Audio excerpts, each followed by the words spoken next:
Korogocho, a slum, a home to around 150,000 people, situated close to Nairobi City's main dam site, Dandora.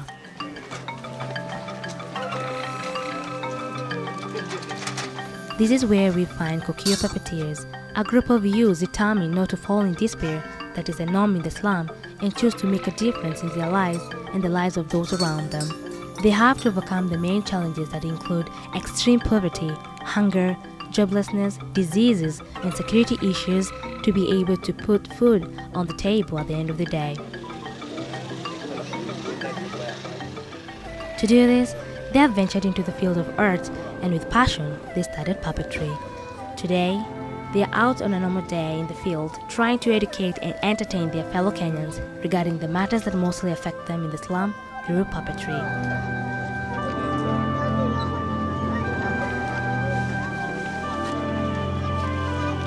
According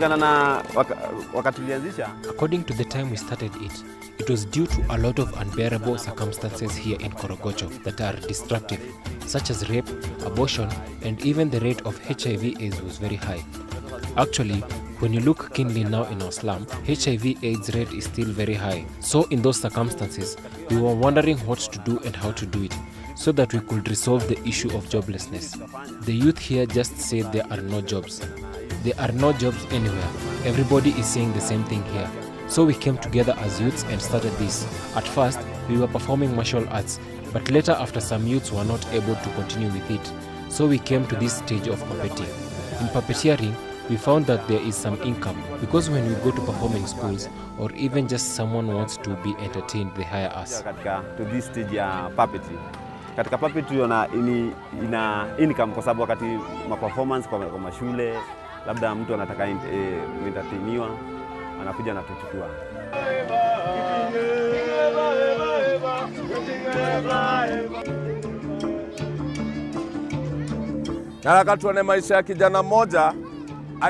I want us to see the life of one youth who lived among common people like you and me.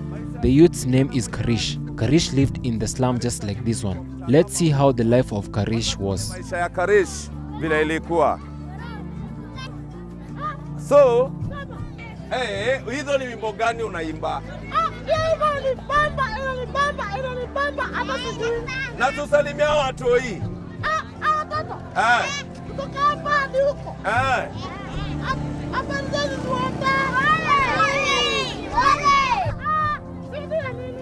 Ati? Ati unajua kujiprogram? Ati unaka flash? Na wewe uogopi ukimwi? Ati unashikanga watu wajui? Gai, Su. Wewe unajicheki? Nimekumiss.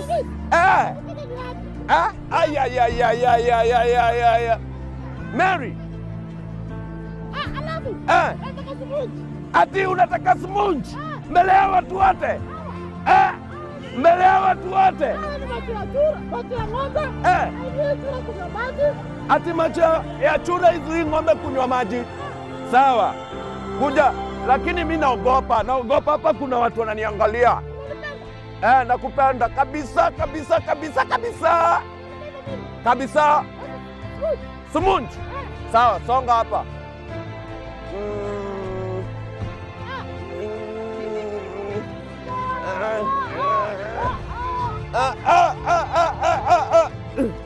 Vijana ni wengi sana sugu na katika hiyo hali unajua hiyo peer pressure ya vijana. There are so many rogue youths, and due to peer pressure, the youths come from one place to another, and they even come together and steal from people.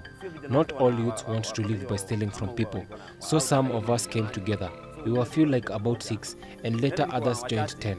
But because of the little income we got, some of the youths don't last long in the group because they realize the quick money they anticipated to have is not there. Because of high level of crime and drugs in this slum area, we decided to come together and form this group. It's an idea we acquired from another local group that we saw performing, and we thought we could also educate and entertain people at the same time through puppetry. Tukuje pamoja ndio tukaform this group, ambapo ni idea tulipata kutoka kwa wahusika wengine. Karish!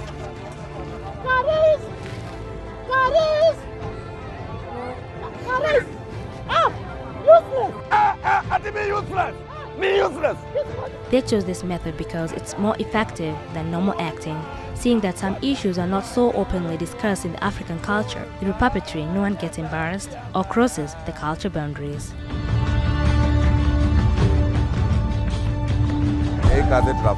When we go to a place where there is a possibility for people to come, and also a spacious place.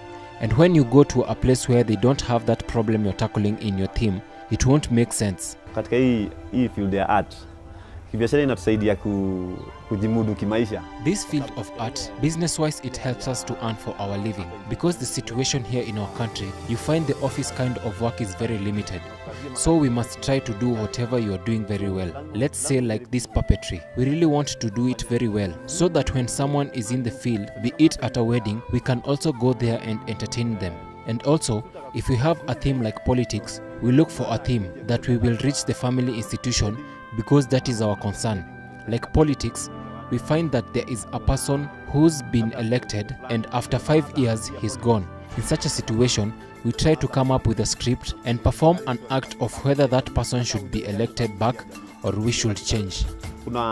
Kuna wajumbe wengine wanakuja miaka 5, akimaliza akichaguliwa miaka 5 anaishia. Ikimaliza baada ya miaka 5 so katika hiyo hali tunajaribu kutengeza kaskiti kana hivyo ndio tuone kama tunaweza weka huyu mtu ama tunachagua mwingine. So hiyo ndio nini. Sasa tunafikiria right now, apart from Kenya, we want to go out. We are now just going around Kenya, but we would want to go to the whole of East Africa. That is our dream. Tukue tumeweza kuzunguka East Africa yote. That is our dream. They chose this method because it's more effective than normal acting, seeing that some issues are not so openly discussed in the African culture. Through puppetry, no one gets embarrassed or crosses the culture boundaries. When we go to a place where there is a possibility for people to come, and also a spacious place. And when you go to a place where they don't have that problem you're tackling in your theme, it won't make sense. So we check the problem the particular area is facing, maybe like drunkardness. We have to consider our target audience.